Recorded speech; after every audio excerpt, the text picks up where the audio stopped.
You're listening to the Options Insider Radio Network, the home of the Options Podcast. For more quality options programs, visit theoptionsinsider.com or search for Options Insider Radio Network in your podcast provider of choice. Listeners can also access all of our programming through our mobile app available in the iTunes and Google Play stores. Select programs are also available via live stream at mixlr.com/options-insider. That's mixlr.com/options-insider. Don't forget to follow along with your favorite programs and submit your own questions for the hosts at twitter.com/options, stocktwits.com/options, facebook.com/theoptionsinsider, or via questions at theoptionsinsider.com.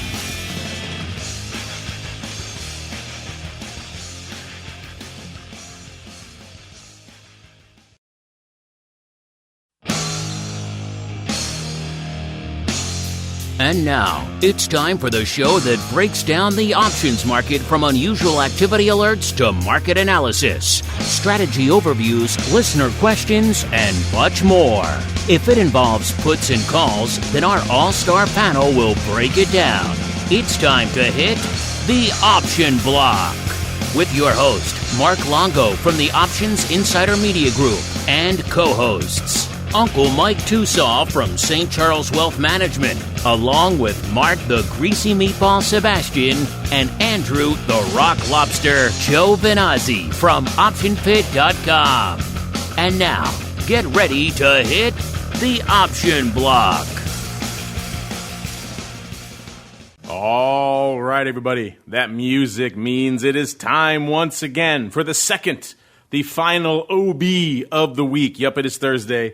It is noon Central, 1 p.m. Eastern. Do you know where the options market is? You know where volatility is? You know what your portfolio is up to? Let's all find out together. My name is Mark Longo from theoptionsinsider.com, as well as, of course, from this fun little network upon which so many of you have been binging of late. Happy to keep the content spigot turned on to high. You guys getting hit three times, I think, yesterday. We had OPR. We had, of course, Options Bootcamp, the regulars on Education Wednesday, plus a taste of the old advisors option coming in on a rare Wednesday treat there as well. Of course, we had a great interview on Tuesday with the folks over there at Wall Street Horizon Crypto, the old OB on Monday. And today, of course, get another double dose, getting the OB followed almost immediately by the old TWIFO this week in futures options. Tomorrow, get your vol views, fix, and all sorts of other fun stuff. So hopefully you guys are enjoying. If you like what you hear, keep those reviews coming. We prefer 5 stars, but if you feel compelled to do a different amount, we won't judge. Just get on out there, leave those reviews, leave those comments so other folks can continue to discover the network wherever the heck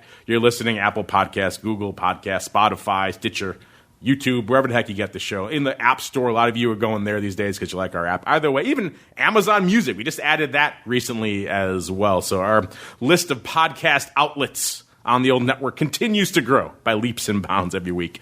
It's up to you guys to help that growth keep going. We want to thank you guys. Of course, International Podcast Day was yesterday. I want to celebrate by thanking all of you guys for listening to this network for, almost 14 years now.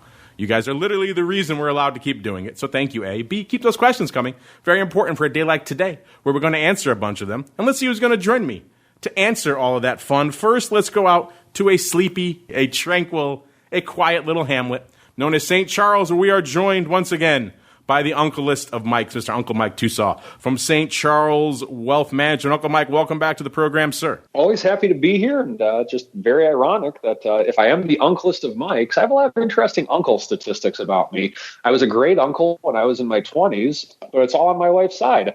I have many nieces and nephews on my wife's side, but I have none on my own. My brother never had any children. So with that, I would definitely say I am the uncleist because I have a lot of very unique uncle characteristics about me.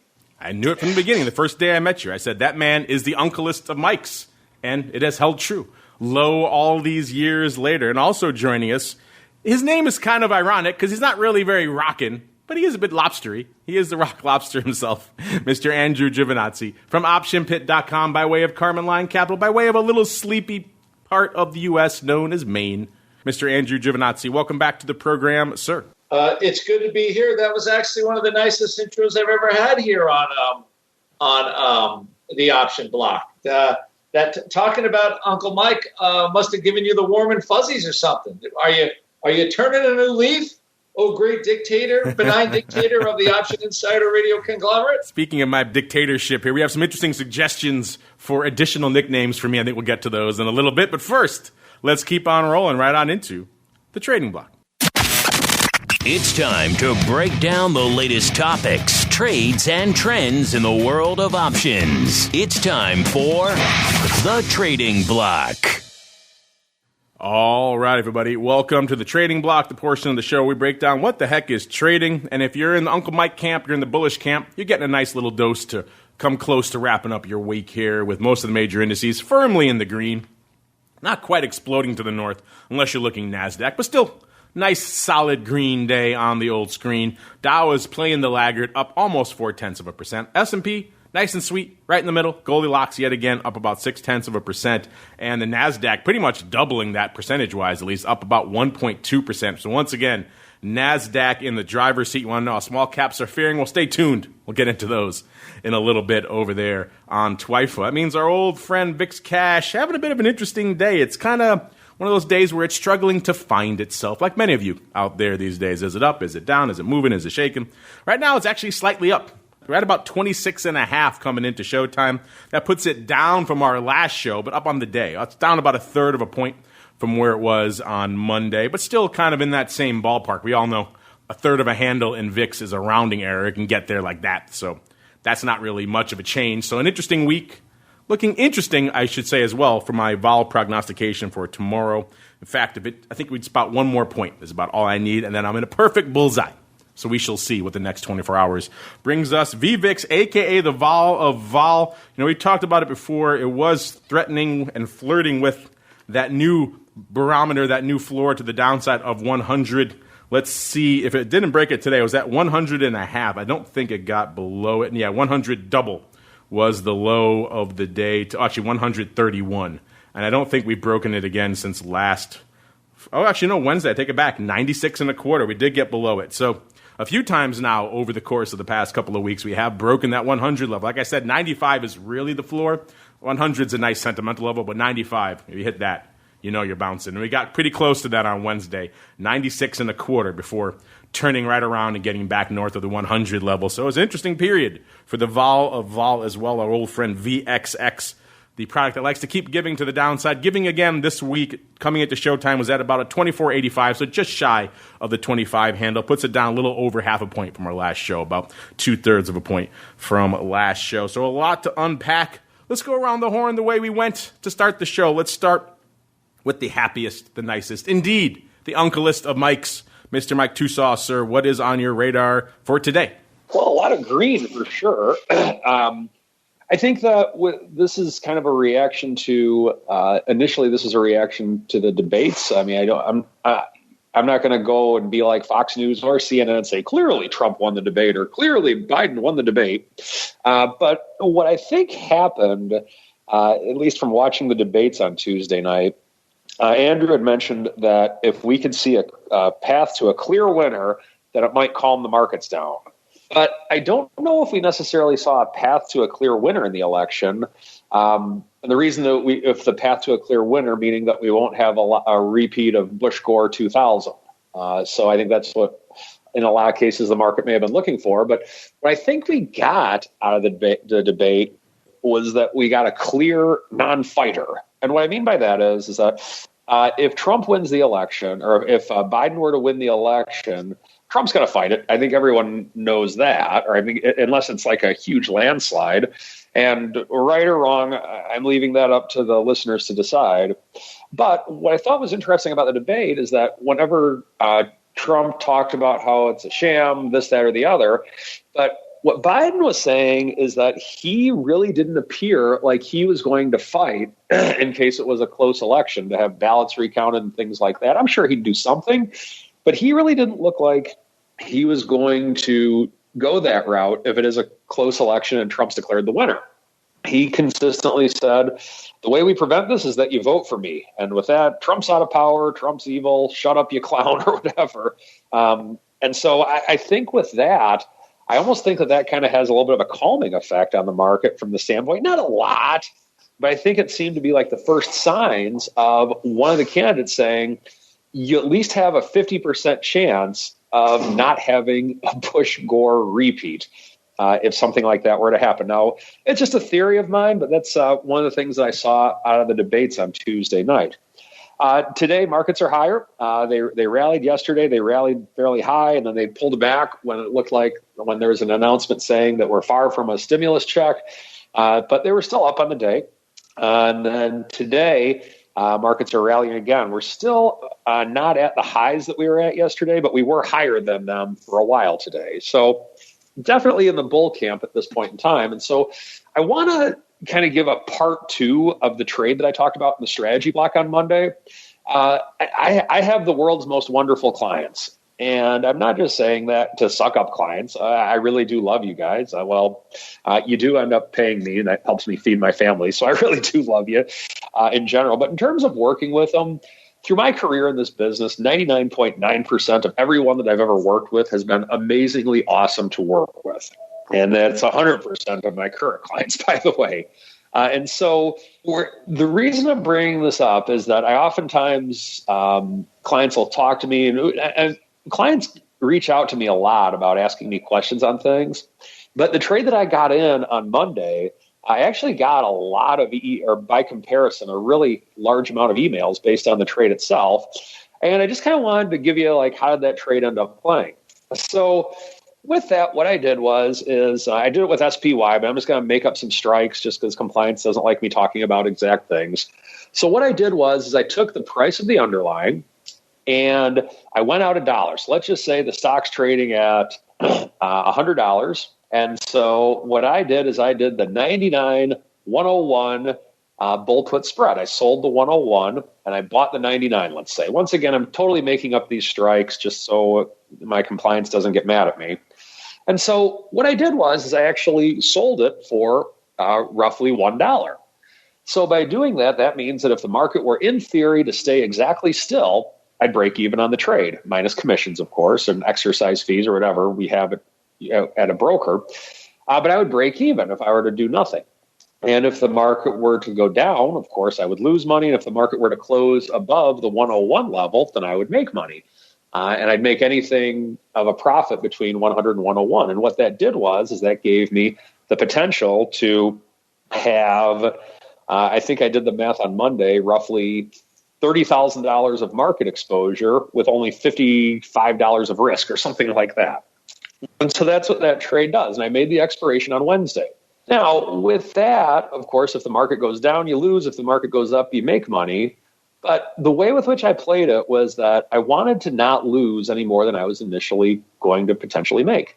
So on SPY, what I did was I made it so that if it were to go down 50 points in the S&P 500, that I would lose roughly 60 to 70% of what I was risking because of the fact that there was still a lot of time decay in it. And if the market were to go higher, meaning it goes above the short strike price, then I would make money, but I wouldn't make it right away because of the fact that I'd still have time decay in it. So it never went down that much on me while I was in it. It went down and it was below the short strikes. I'm sorry, my long strike even, which if I would have held that position till expiration, it would have stayed below it. I'd have had 100% loss. But because of all the time decay that existed on it, I really was only down like probably 10 to 15% on it. I think I was down like $8 to $10 at most because it was such a smaller trade. Now, with that, the debates happened, and then it was above the short strike price right after the debates, and that went down below it. And then Wednesday happened, and so my plan is that there was still going to be time decay for the first hour or two because Wednesday's expiration. And I knew that after the first hour or two, I still couldn't hold on to it. At first, I was planning on holding it till it dropped the initial drop that I was using to begin with. But what happened is it rallied. And so the way with which I traded it, once the market rallied yesterday, I put in a contingent order to where I would get out of the trade if it were to go back in the money again. And so that way, so long as it stays above it, I'm pretty much guaranteed a profit. And with that, it then became a time decay trade. And so the market continued to rise yesterday. And what I did was I tightened up my contingencies. And then I got to the point to where I'm like, okay, I'm either going to just get out of it if it goes below this contingency, because I kept tightening the contingencies, meaning raising the price where I was going to exit the trade because the market was rallying, or I'm just going to get out of it for a nickel. And so as the day went on, instead of when I had the opportunity, I'm like, all right, I'm just going to get out of this thing for a nickel. And so it was there. Unfortunately, I couldn't quite get out of it for a nickel while I was doing it. So I ended up getting out of it for 6 pennies, which is fine. It's always better to be a live chicken than a dead duck. And then, of course, the market went down fairly significantly later in the day. And if I wouldn't have done that, I wouldn't have gotten a profit. So on there with that trade, it's something to where you have to monitor it fairly closely.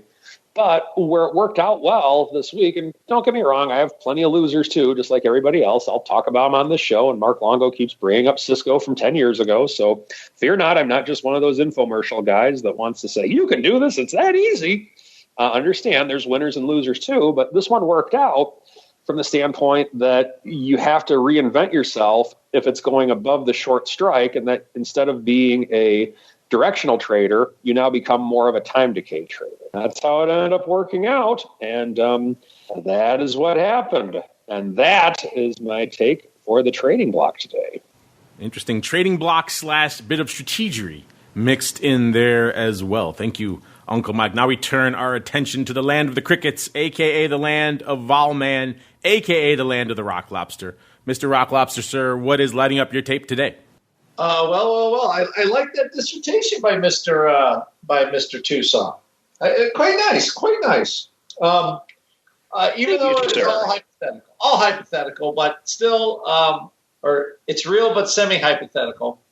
What is lighting up my tape? Okay, well, we have another day where, let's say, the S&P 500 is almost 3,400. It's up.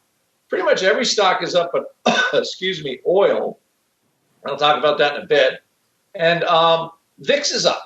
So, and I agree with TOSAW. Like, so Biden says basically, if I lose the debate, I'm not going to, Trump will, challenge ballots if he doesn't feel like they're counted right, because but I think the debate, Biden kind of did what he needed to do.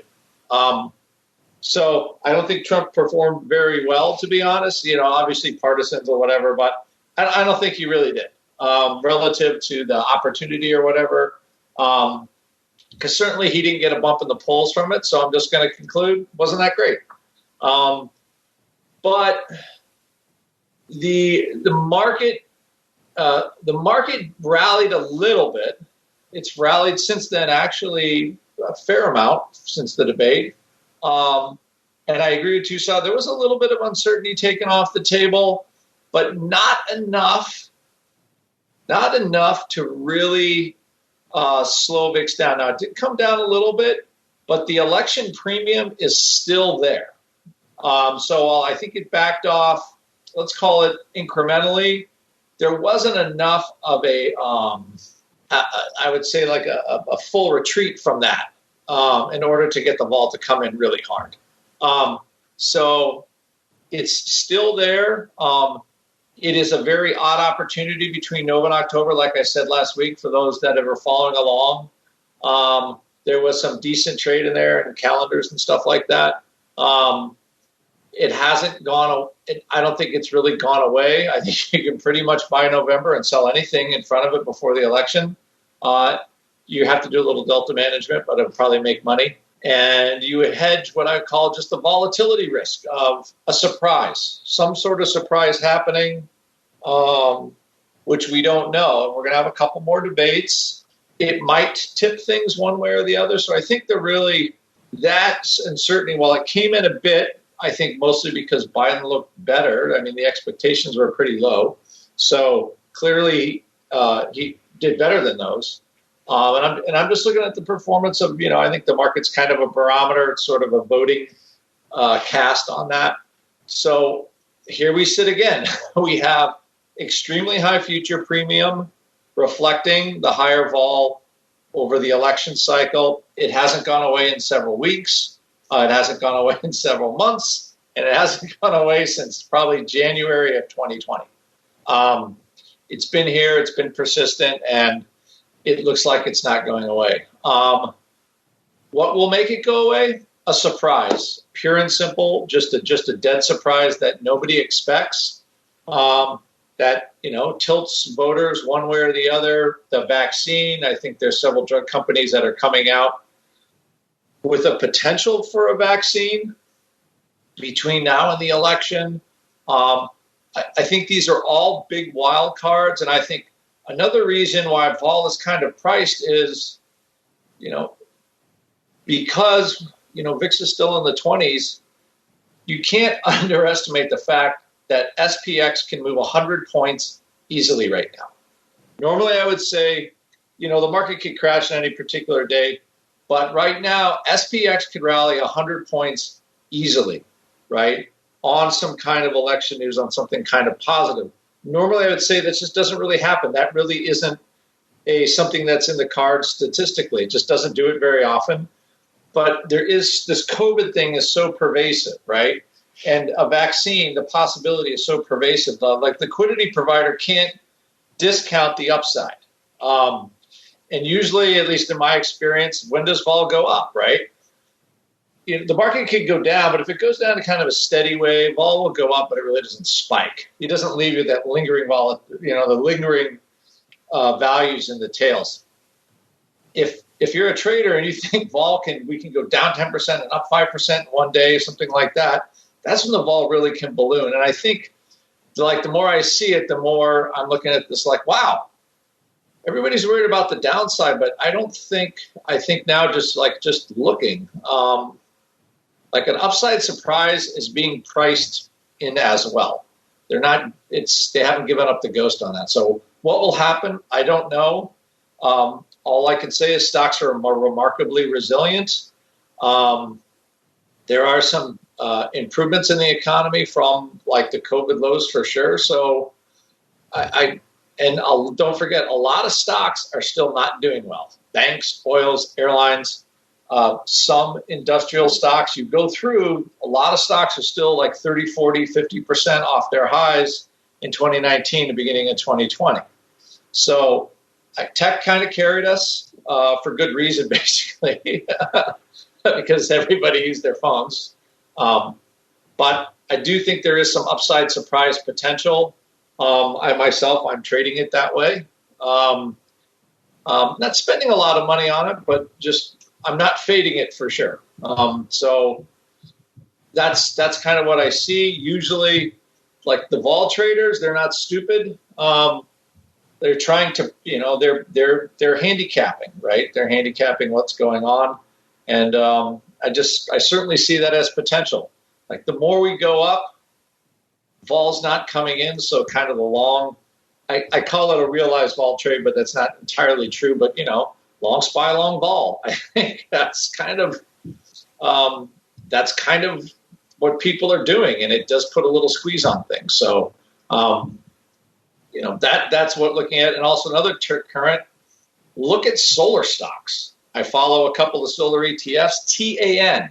You want to see a crazy, and I think liquidity is a factor in these, as in there isn't any. But the moves on a lot of this stuff are pretty extraordinary. So the beginning of the month, TAN was $50, and today it's $67. That's a pretty big 1 month move for kind of a vanilla solar ETF. Low of the year, I think, was $20 during the pandemic. So, that's like a 3x, almost a 4. It's a 3x move for that stock. So, and I think that's signaling Biden win, right? More green stuff. Kamala Harris, maybe she is on the forefront of whatever. Who knows how it's all going to turn out? But dollars are pouring in to those stocks. So a lot, they've been kind of doing it all year. It started with the Davos thing last year, I think, right? December, January, where the bid for those things happened. And it doesn't appear like they're giving up right now. So anyway, that's what I'll say on that score. And we'll see what happens, I guess. But that's how I'm just looking at how vol and markets playing together. Thank you for that, sir. Now let's move on. See what's lighting it up out there in the marketplace right now. Let's get to what's going on in the indices before we get to the single names. VIX actually doing some paper, which is good because that ADV has been creeping down. It is now well shy of the 400K level. It was at not too long ago. It's at about 360 now. So it's dropped about 30,000 contracts since pretty much about a week ago. That's a pretty big drop in VIX land. About 207 on the tape as of a few minutes ago. So today looks like a day that has a chance to be north of that ADV, maybe bump it up closer to 400K again. SPY closing in on 2 million contracts, about 1.9 million. The ADV over 2x that, about 4.5 million. The S, pretty light out there right now, 407,000 contracts. The ADV about 1.2 million. Qs, same deal. Qs have been rocking and rolling for a while, so a day that ends in Y, they need to explode. Today they're doing a whopping 611,000 contracts, but that's not really much when you look at the ADV, which is 1.5 million out there. So the Qs need to get rolling as well. And IWM, a.k.a. the small caps, at about 225,000 contracts. The ADV just a tick under 500K, just a tick under 500,000. So they all need to pretty much collectively get rolling out there. Let's see what's rolling in the large caps, or I should say in the individual names. Most of these are large caps, though. They're becoming larger as we speak. Let's see. Number 10 cost you about 197,000 to break into our top 10 today. Get you to Microsoft, one of the largest of large caps out there.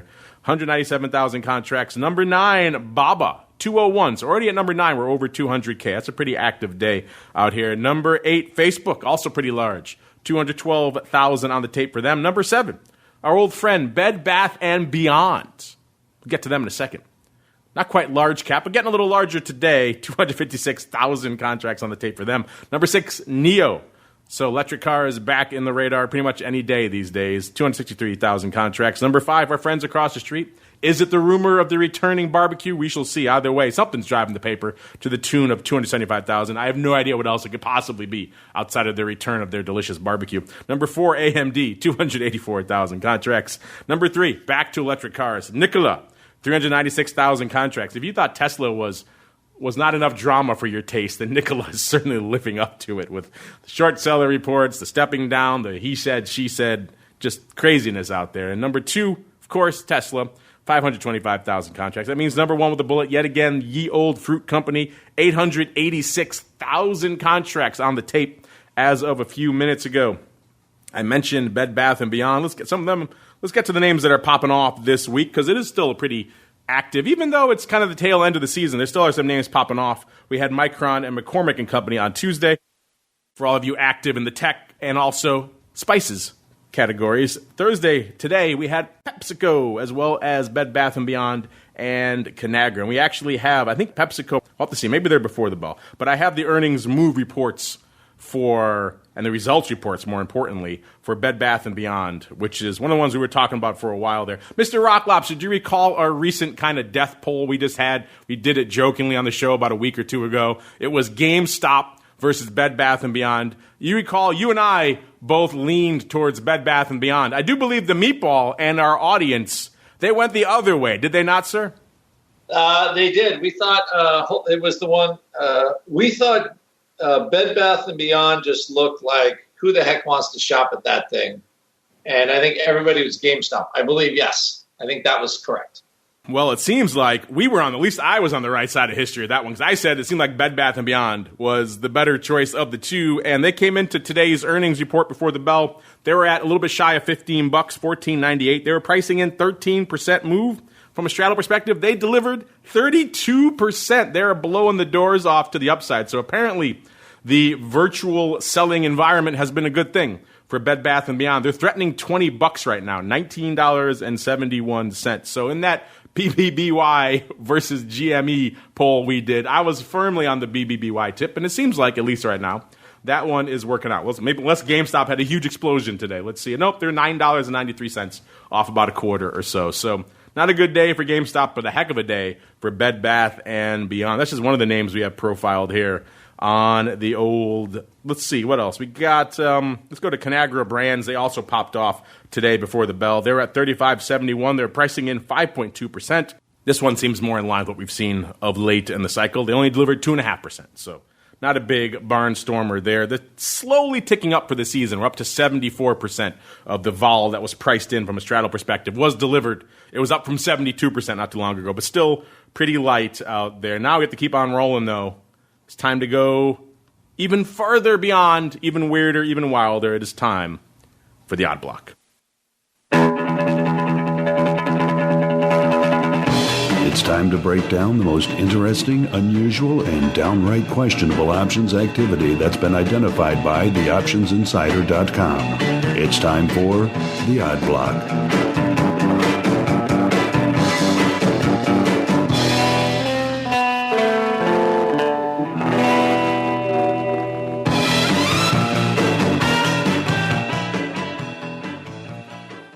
All right, everybody, let's get weird, let's get wild, let's get whimsical. Mr. Rock Lobster asked for it, nay, he demanded it, that we go back and start reviewing some of our line in the sand puts. So we're doing just that, including some ones we just talked about not too long ago. Let's go all the way back to September 14th, when we talked about some cough line in the sand puts, a.k.a. Capital One Financial. It was the SEP 65 puts going up 10,676 times for a whopping 11.8 cents at the time. So a pretty sizable trade. Cough at the time was a nice 73, almost 73 and a half, 73.41 out there. It's about 11% out of the money. This was interesting for a couple of reasons. First off, it was a pretty sizable line in the sand that they appeared to be drawing on these. It went below the bid. The bid was 14 cents, so they really had to crush them to get nearly 11,000 done. Also worth noting, they didn't do it through earnings. Earnings were October 22nd, so they wanted just kind of a near-term trade. In fact, this was very near-term. This was done on the 14th.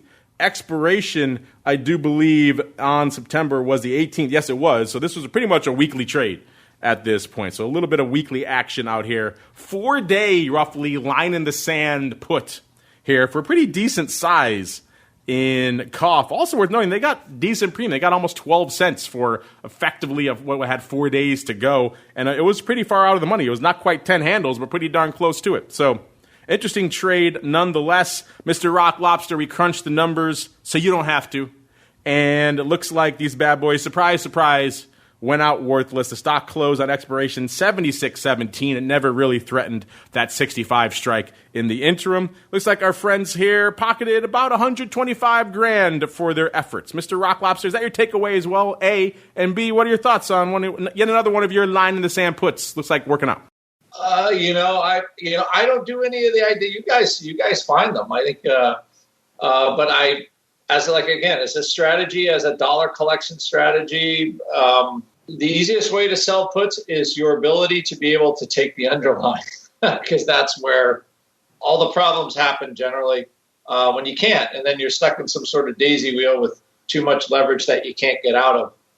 The person that's doing this, they've got some bucks that either they can take the stock. I think sometimes see these, and I'm not sure if this is it a way for a corporate buyback? Can they sell puts? I've never actually been sure if companies can do that. But I think investors that are interested in taking stakes in company, like big funds and stuff like that, they are going to sell puts in something they want to take a stake in. So, especially if they have cash sitting around waiting for something to do. So, but anyway, yeah, I think this was yet another winner. I'm still waiting for the first one that we do that is not a winner, but I have not seen that yet.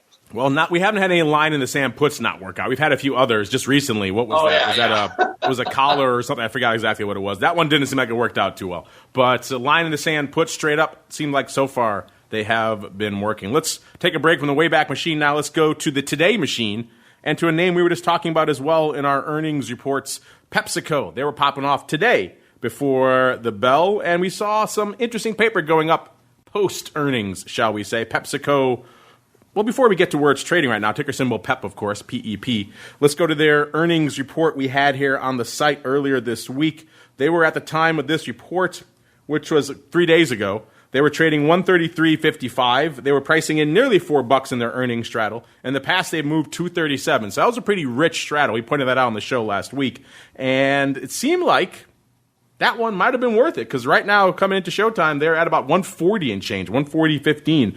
So they're up almost $7 from where they were 3 days ago, and another almost $2 today, about $1.60 or so out there. So a nice little run here for Pepsi just in the last 3 or 4 days out here. So that straddle Seems like the juice may have been merited, but that wasn't enough. Someone said, you know what, juice be damned. I'm diving in here for a little bit more Pepsi to the tune of the ACK 142s going up 10,000 times for $1.06 today. That was right off the offer. The market was $1 at $1.07. Decently tight market, especially not surprising though, given the fact that we do have earnings today. So a lot of paper were going up today. In fact, the ORATS folks highlighted it. It's a pretty active day. Pepsi is their second highest volume to ADV name out there today, with about, coming into showtime, about almost 71,000 contracts on the tape. That's quite a bit more than their ADV of about 23, almost 24,000. So they're almost 3x that. So a pretty active day for PepsiCo, and a good chunk of it coming on these ACK 142s, a penny off the offer post earnings. That's kind of interesting. So they're at about 140 and change right now. So you got almost $2 to run on these bad boys, and they got a month to do it. So Mr. Rock Lobster, an intriguing one. Let's look really quickly here. A year ago, PepsiCo was pretty much right where it is right now. It was 137 and change, and then it sold off during the Great Nadir down to 101 and about a half before rebounding almost instantly. By April 14th, it was back up to 138. So the beverage dip was very short-lived out here, and it's kind of been up in this level ever since.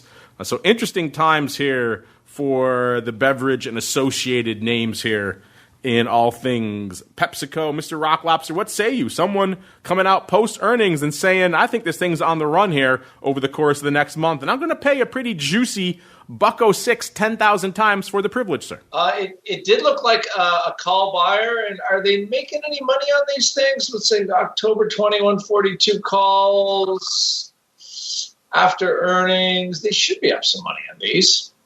Let's see, 42, trading 140. Yeah, they're up a little bit, 50 cents.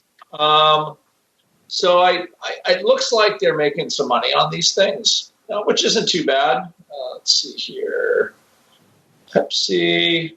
It does look like they're buying it, but as usual, you buy the earnings juice. Always difficult. Always tough to make money on the on the post earnings move. I think you do better on the pre earnings move, just because the vol holds up. Post earnings, you get kind of that crush. So yeah, it's kind of dangerous to dive in on the long premium front immediately after the earnings, right? Because you're definitely catching a falling knife there. It's a question of when you're diving in. You could buy it in the morning and lose a ton by just an hour or two later if the vol just comes in. So you got to be very judicious. Let's see if our friend was judicious. We'll come back to him, Mr. Rock Lobster, and we'll see if he got caught up in the vol crush. I'm guessing $1.06. That's not exactly cheap. Let's see, what is that? That's a 20, almost 21%.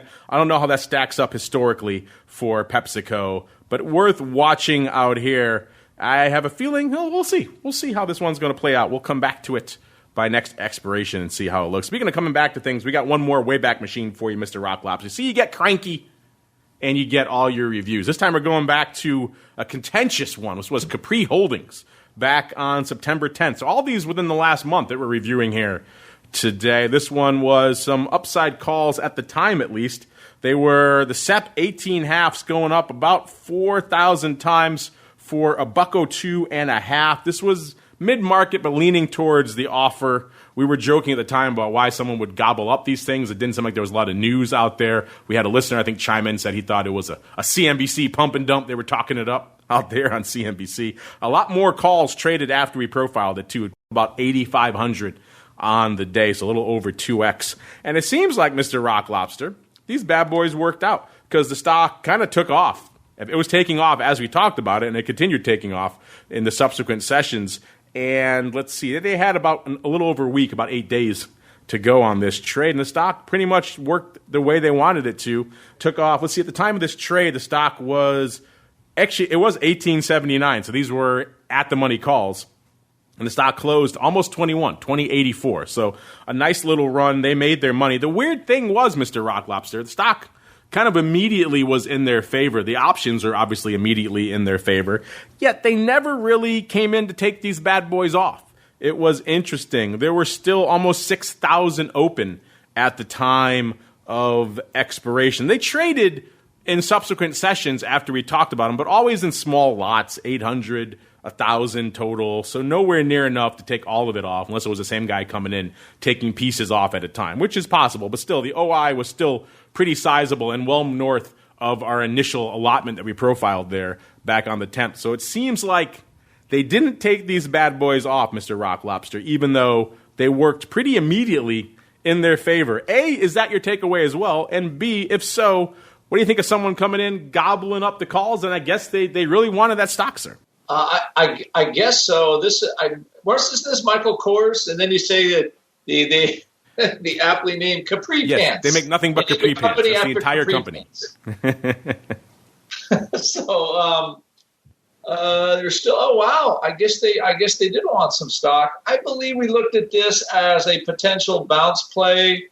We weren't not too upset with this as an idea, as I recall, but they're kind of wearing it, I guess, a little bit at this point, huh? Yeah, it sucks now. If they did want the stock, it closed and expiration right about the high, and it's at about 1838 right now. So yeah, it was almost 22 at it got almost up to 22 right around that time. Yeah, it's 16. That topped out at 21.89 on the 16th, so right before expiration. And now it's down to 1837. So yeah, if they did want the stock, Mr. Rock Lobster, I do believe they are regretting it now. Yeah, it again, one of those things. I think I'm just looking at a couple other, because Sebastian's wife, she does the fashion. She's pretty good at looking at this stuff. I follow the stock revolve. A lot of fashion stocks kind of looks like they got hit a little bit over the last couple of weeks. I don't know if that's just sector rotation or whatever, but maybe that person was a little early collecting it. But I mean, the prices aren't terrible, but either way, red's red. Red's red when you trade options because sometimes it's tough to get rid of them. So it looks like I think they're just wearing this for now, and that's it. And I guess we're going to be wearing some of your letters too. Let's get to them. It is time for the Thursday mail block. It's time to take your seat on the All-Star panel as we read your emails, tweets, Facebook messages, website comments, and much more. It's time for the Mail Block. All right, everybody. Welcome to the Mail Block. You guys take the reins. I did find our poll, Mr. Rock Lobster. It was from September 10th. And we asked our listeners out there, gun to your head, you had to buy either GameStop or Bed Bath & Beyond right now. Which would you choose? A whopping 83% almost chose GameStop. Only 17% and change went our way. Well, at least my way. I'm not sure which way. You sound like you're hemming and hawing now, Mr. Rock Lobster. Went our way of Bed Bath & Beyond. Clearly it was the right way.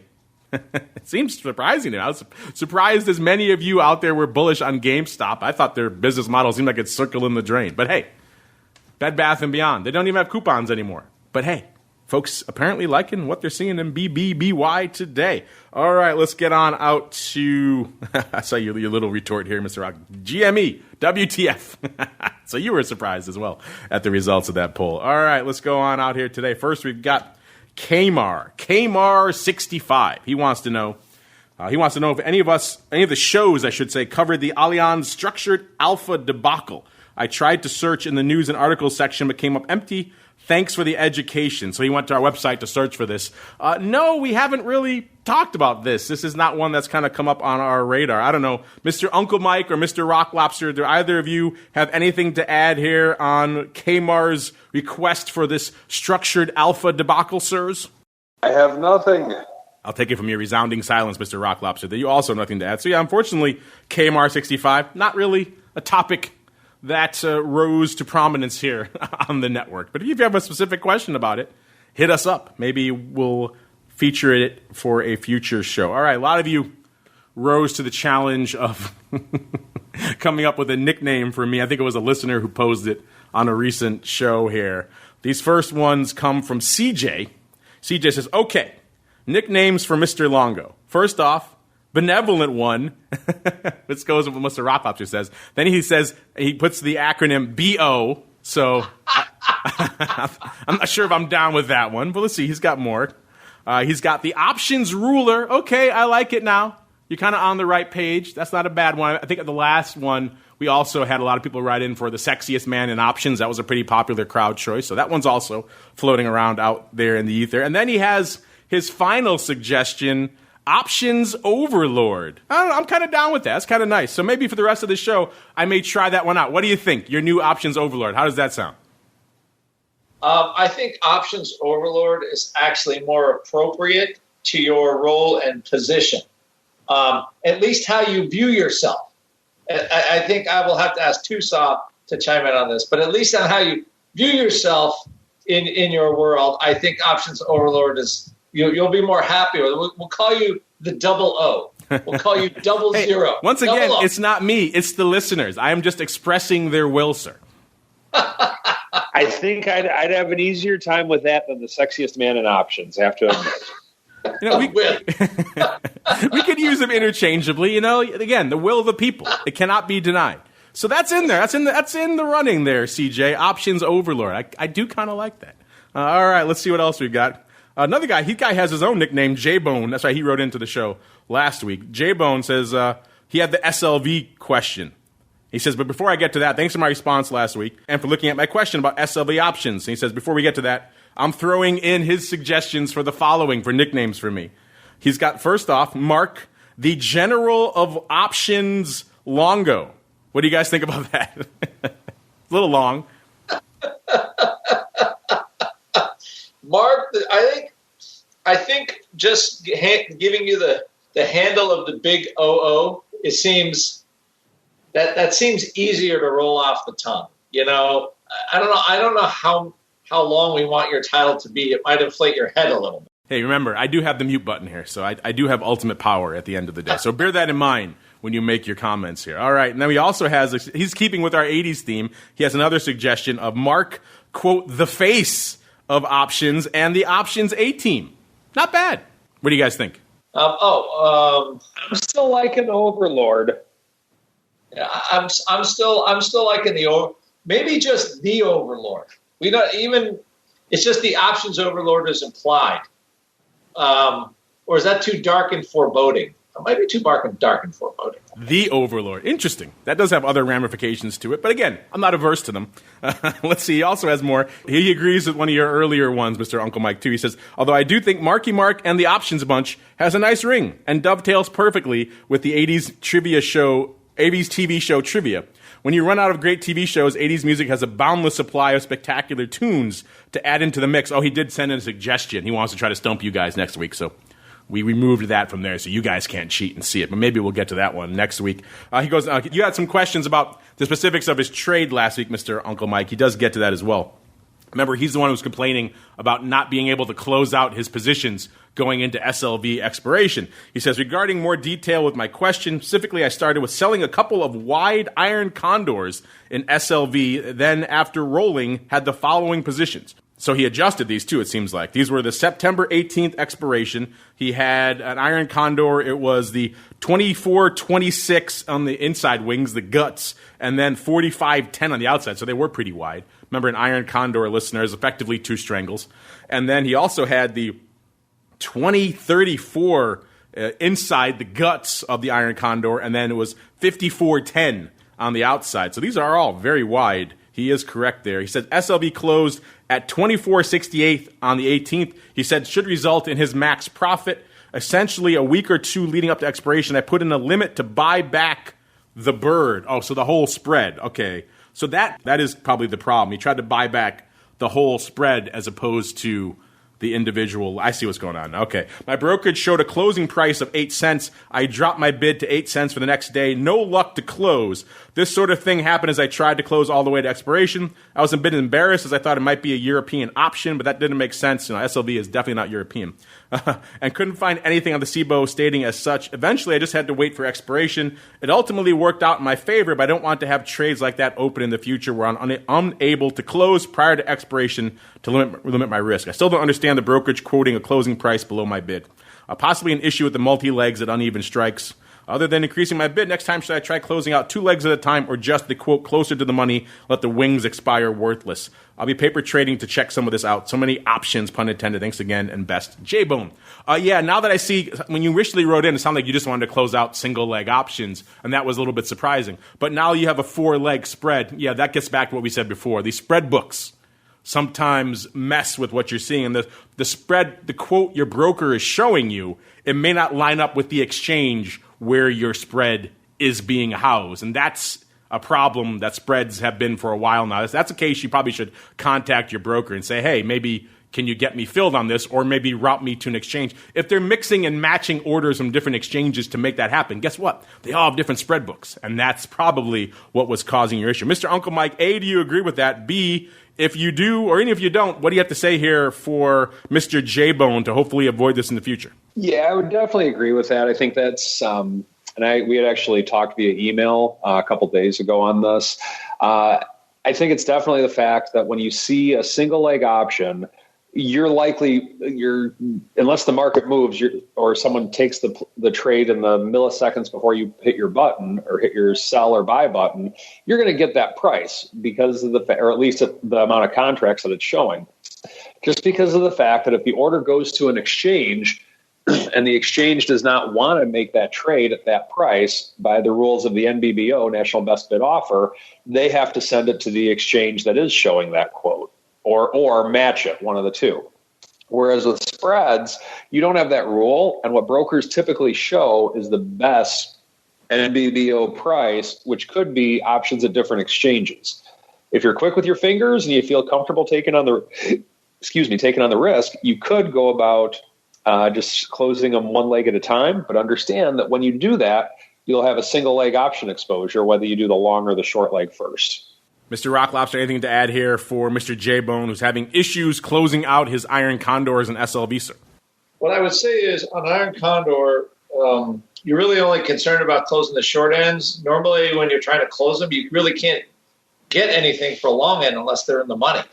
So why doesn't he just try to close put in a bid midpoint or something like that? And also, what I would say too is, what's the theoretical value of your Iron Condor when you're closing it? So you should have an idea about what the thing is worth. So if you're trying to close it at a price way below what it actually has a theoretical value on, I think you might have problems. I think this was worthless.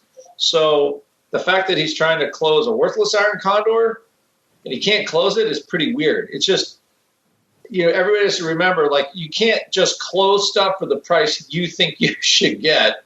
You're only going to be able to close it if you give a little money away to the liquidity provider. Sometimes it's 1, 2, 3 cents, sometimes more. But a liquidity provider will rarely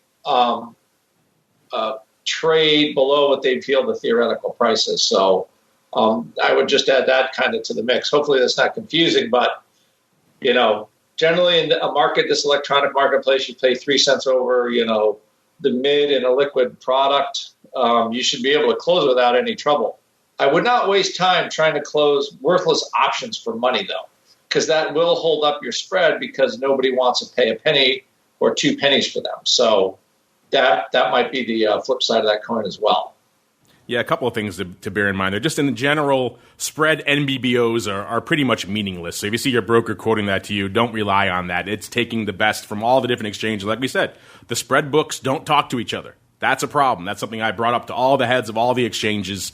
Single legs, you're fine. NBBO is good. Spread NBBO, kind of a nice thought, but that's really about it. There's nothing really concrete to it. As Uncle Mike said, they don't really hold to it, so you can't hold them to it. So yeah, I wouldn't go by that. I'd go try to find out where your order has been routed if possible, and then see what the options are, how they're lining up there. If it is better a way, you could try to get your broker to route it. Or as Mr. Rocklefter said, also you could A, try to take them off individually, or B, try to pay up a little bit to get it done.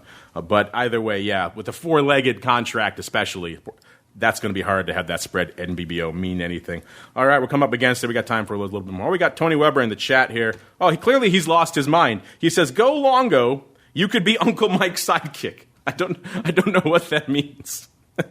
Is my nickname Go Longo, or should we just have a new show where Uncle Mike's out there and I'm just his sidekick? I'm not sure what he's suggesting there, but clearly he has perhaps had a little bit something stronger than coffee this morning to go with his thing. Let's wrap it up with some love here. Let's go from Robert Bright. He has a 5-star review for us in the Google Play Store. So this is actually a lot of you guys like to make reviews on our app. It's available in all the major app stores as well, and that's what Robert Bright did here. He said, "Great for covering all aspects of option options trading.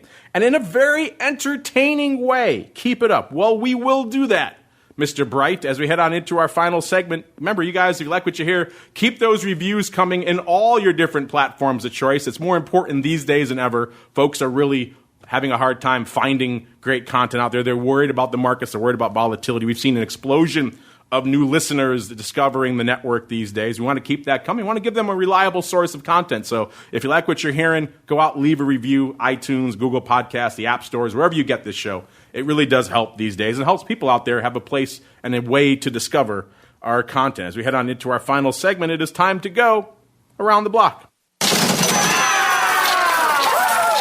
It's time to tell you what we'll be watching on our trading screens until the next episode. It's time for Around the Block. All right, a lot to unpack here as we head on into our final segment here for the show. A lot to watch. So we mentioned we still have some earnings popping off, some popping off before the bell, a few more coming up. Then we get to reset and prepare for a new rash, a new onslaught of earnings. I know Matt and his team over there at Oratz getting ready to crunch numbers yet again for a slew of new earnings for you guys completely for free over there at theoptionsinsider.com. But first, let's go back around the horn to my sidekick, Uncle Mike. Mr. Uncle Mike, sir, what are you watching for the rest of this week?